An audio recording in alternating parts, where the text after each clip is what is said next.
Nadège, c'est pas possible. Quand est-ce que tu arriveras à gérer le départ pour l'école correctement? C'est impossible, c'est tous les jours comme ça. Alors là, vous avez 3 solutions. Ou vous pleurez. Parce que franchement, c'est pas possible. Ou vous boudez. Et ça, généralement, nous, les femmes, on le fait très bien. C'est mieux. Je vais essayer de mieux. S'il te plaît. Tu sais, Nadège, moi, si j'étais à ta place, voilà ce que je ferais. Tu rentres, tu lui fais un bon gâteau. Non, j'ai mieux. Tu rentres, tu lui fais plus à manger pendant 15 jours. Ah oui, c'est une idée, ça c'est parce que c'est s'occuper des gosses de la maison. Mais c'est pas des conseils que je te demande. Ah bah oui, mais moi j'en ai des bons. Oui, bah non, c'est pas ça que je te demande. Allez, on va essayer autre chose.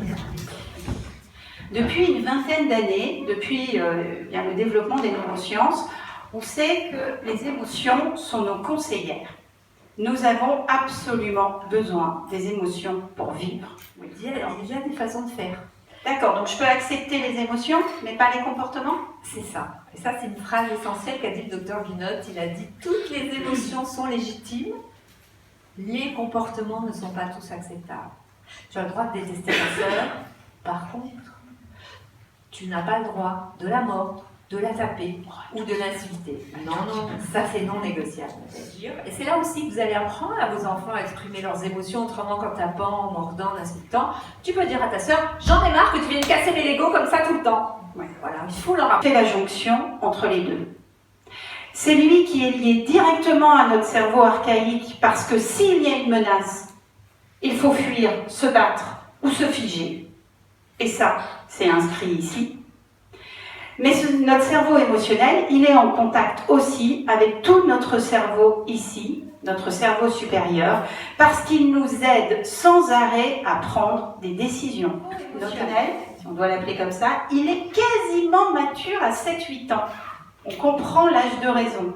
C'est-à-dire qu'à 7-8 ans, il est connecté à 80-85%, ce qui est bien, ce qui est efficace. Et c'est pour ça qu'à ce moment-là, il y a des choses qui se calment par rapport à la petite enfance. Mais, il y a un mais, il se désorganise au moment de l'adolescence. C'est pour ça. Oui. Et ceux qui ont des ados à la maison, ça aurait vraiment été toute petite. Pourquoi ça se passe comme ça? Parce que j'ai mis le problème sur sa tête. Donc ma fille est devenue le problème. Et je lui parle beaucoup en tu. Tu l'as encore laissé là-bas. Le problème, c'est que l'aiguille, elle continue à avancer, donc vous préparez tout ce que vous avez préparé, et vous revenez les 8h10. Et là... Elle n'est pas habillée encore, ma Barbie. Là, c'est... Nadège, attends, pas habillée, ma Barbie. C'est toi qui dois t'habiller, c'est pas la Barbie. Non, mais Nadège, sois raisonnable. Regarde. Non, je sais bien, chérie. Mais t'as 6 ans maintenant. Hein? Il paraît qu'à 6 ans, on est raisonnable. Hein? Sois raisonnable, parce que tu sais que sinon, je vais devoir sonner à la grille, et la directrice va encore me fusiller du regard. Oui, les bouquettes, magnifique. Non, mais attends, bon, allez, je compte sur toi. Non, mais oui, je compte sur toi. Je compte sur toi. Je vais voir où en est ta sœur. Vas-y, hein, commence à t'habiller. Ok? Donc, elle est dans la salle. Nadège! C'est Cyrielle.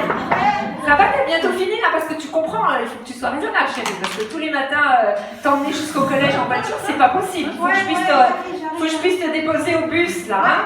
Donc, t'as 16 ans maintenant, tu comprends ça, hein, chérie. Non, c'est dans le banc d'éponge. Regardez, banc d'éponge, s'il te plaît. Ah oui, non, mais chérie, tu te rappelles ce matin, ce qui s'est passé, hein?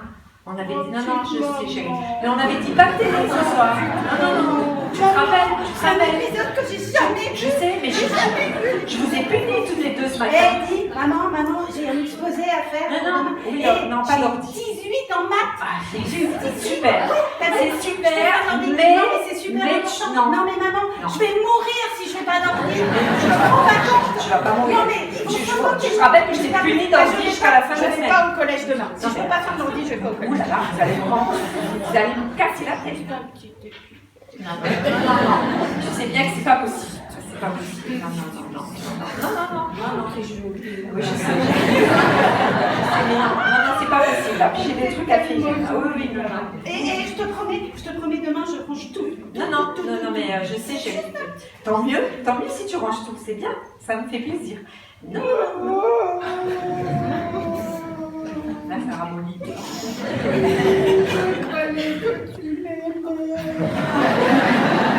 Je t'aime, chérie. Mais si, bon. Oh, c'est pas possible. Bon. Demain matin, est-ce que vous promettez d'être sage? C'est promis, c'est ça. Promis, juré. Si tu D'accord. veux, toi tu jures, moi je crache. Allez, un petit bisou dans un espèce de cercle infernal comme ça. C'est épuisant pour les parents, c'est pas du tout structurant pour les enfants, parce que ma mère elle est gentille, 5 minutes après je me prends une claque ou une punition, puis finalement si je pleure un peu, que je fais un peu de tragédie grecque, elle va céder, et puis j'aurai ce que je voulais au départ et tout va bien aller. Et les ados savent bien, ont observé que vous fonctionnez comme ça.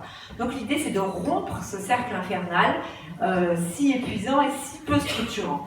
Donc Nadège, je pense que tu vas nous donner des tuyaux pour mettre en place quelque chose pour que ça tienne la route à la maison, pour qu'on puisse poser une autorité bienveillante. Et l'autorité, ça peut rimer avec bienveillance, et c'est ce que tu vas nous proposer. On ne peut pas contrôler les enfants. Vous pouvez essayer tant que vous voulez de mettre les mains dessus et essayer de leur faire ce que vous voulez. Ce sont des enfants, ce sont des êtres humains. Vous n'aurez jamais le contrôle d'un autre être humain. La seule chose que vous pouvez contrôler en tant que parent, c'est le cadre. C'est ce que vous voulez, c'est ce que vous autorisez. Alors évidemment, de temps en temps, ils sortiront du cadre, peut-être, mais au moins, ils sauront ce qui est attendu de vous.